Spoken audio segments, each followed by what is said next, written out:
Hi, my name is Amber Poole. I'm known as the Chakra Diva. I'm a crystal energy healer as well as psychic and medium. So I want to talk to you today about my sessions and what I do, but also how you can link up to do it for yourself too. So if a client comes in, and I always give them the option, do you want to set the intention for the session or do you want spirit guide? And a lot of times, 95% of the time, they say, let spirit guide it. So as the person is laying down, I take my hand and I scan across, and whatever impressions I get or feeling psychically, I might see something, I might hear something, I might feel something, then I ask a question. I'm in your root chakra and I'm hearing the name Tom. Well, Tom's my brother. Okay, so when was the last time you spoke with Tom? I haven't spoken with him in 5 to 10 years. Okay, now what happens here is that something came up. Spirit is alerting that we are holding on to something in a chakra, because that's where all the impressions go into throughout our body. They manifest physically into our body if we don't process them. And let's say my client hasn't talked to Tom in 5 years. Well, guess what? We're going to talk about that now. So when I mention the name Tom, what does that bring up for you? How do you feel? And through the chakra, it's an impression, it's a memory, it's an imprint that was through it that we have to talk and we have to heal. All this stuff comes up so that we can heal it. Sessions come up so that we are able to discuss the things that need to be discussed. So when you go to an energy healer, sometimes they can do that for you. Not everybody has the same process. Not everybody has the same gift. So you might want to call your energy healer and see exactly what they do. But when I'm doing a session, I'm going to talk about whatever Spirit wants to talk about. If Spirit wants to talk about your brother Tom, who you haven't spoken in 5 to 10 years, guess what? We're going to talk about your brother Tom, and we're going to get some healing around this. Well, Spirit is showing me a relationship that's ending, and they're cutting ties in your sacral, and I want to talk more about that. So as the person is laying on the table, they are spewing out whatever that Spirit is engaging or triggering for them to talk about, because it's a way of releasing, number one. And it's also a way for healing. So as you release the tension, the emotions, the baggage that you've been holding on to for a very long time, then it's out in the air. Like, it's out of your body. It's out of your spiritual body, your emotional body, your physical body, because the first step to healing is always awareness. Now, what happens is the client may be on the bed and say, well, I haven't talked to Tom in 5 to 10 years, and I'm not going to call him because I'm being stubborn. I'm not going to call him because he did me wrong. I'm not going to call him because of X, Y, Z, right? So this is why it comes up.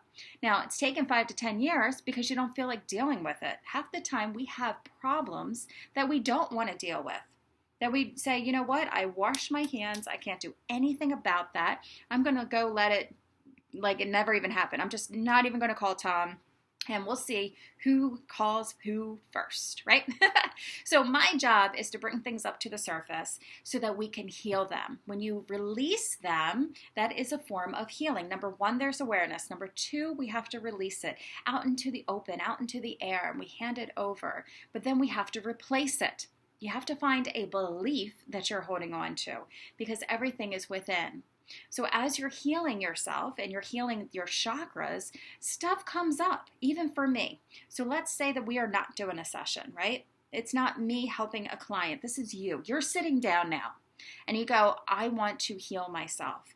I want to not feel stagnant and stuck anymore. I want to be at peace. I want to feel happiness. I want to feel like me. I want to go through the day without any judgment.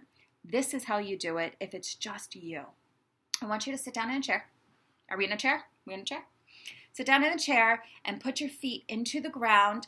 And I want you to start grounding yourself. Grounding your stuff means that you are pulling your energy all throughout your body into the soles of your feet. And you are feeling, imagining all of this energy just releasing into the ground. Ground yourself. Let it go. Push it all the way down until your feet feel heavy and you can't move.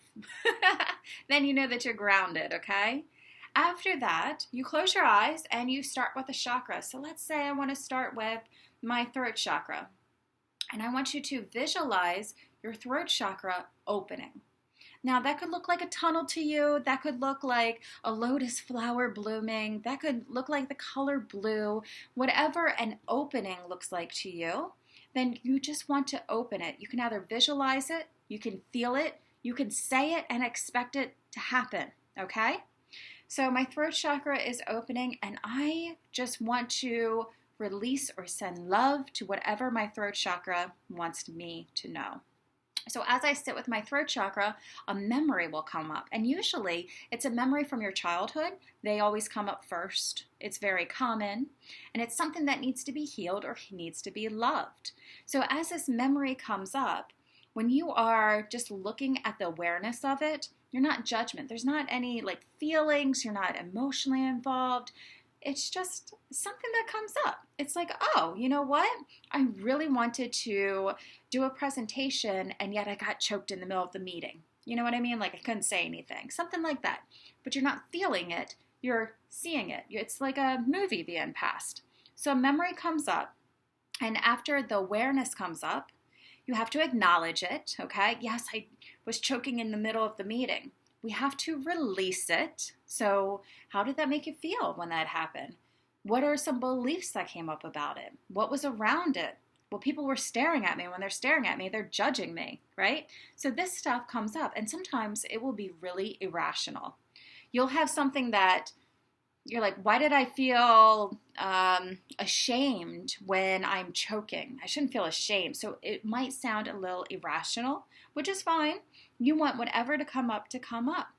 I really like to journal at this point and just let it all out, right? So I might open my eyes and I just take that moment in time when I'm inside the meeting choking or whatever's going on, that my throat chakra is getting smaller and smaller. I felt like my voice wasn't heard. My boss kept talking over me, whatever it was, okay? So then you write it all out, and then you want to replace it with something good. Well, what positive thing can I have right now at this moment? What positive thing can I bring into the situation? I did something when I was little, like back in middle school, and my adult self, I saw my adult self come in with my child self. And it was like this big old hug that we did because I must have needed it. And it made me feel 10 times better. Now I don't feel so emotionally charged with the experience, okay? So your body remembers, your mind remembers negative things easier because these are things that haven't been processed.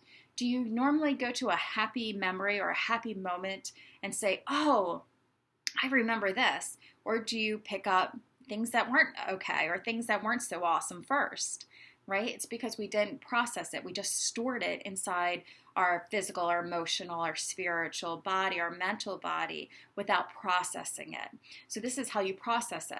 So if you go to an energy healer and we do a scan and I say, oh, I'm seeing this, I'm hearing this, or whatever it may be, it's because it's coming up to be released. But know that you can also do this process, and the more you clear out your junk and you love yourself from the inside out, the more clear and beautiful your chakras are going to be.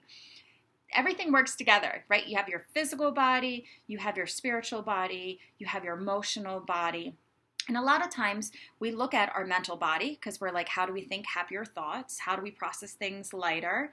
And we look at our physical body because that is common. We go outside, we exercise, we walk, we do something. We know that we need to work on our physical body. We know that we need to work on our mental body, but I'm telling you, you have to work on your subtle energy bodies, which includes the chakras. So if you can, give yourself space. Give yourself one time during the week where you sit down, you pick a chakra, you go through it, and you say, I want to talk to my chakra. I want to know what comes up for me to heal it because I need to love myself a little bit more. I need to know the truth of who I am. And the truth of who you are is always love. Then we have these filters, these blinders that go around us and on us that cover up the truth. Cover up with fear, with lies, with things that are around us that really aren't who we are. We're not any of those things. So we have to process them. And the more that you process all of these experiences and emotions, the better you will come to your authentic self, to know your true purpose, to love yourself, and be available to love other people. A lot of times we give out our energy all the time, right? I give out my love freely without loving myself first. But when you do the work, when you actually go in and find the things that need to be healed and you heal them, you will love yourself from the inside out. And the outside world will also reflect the inside world. So I hope you enjoyed this. And if you try this technique, let me know. Let me know, and let me know if you have any questions. Thanks.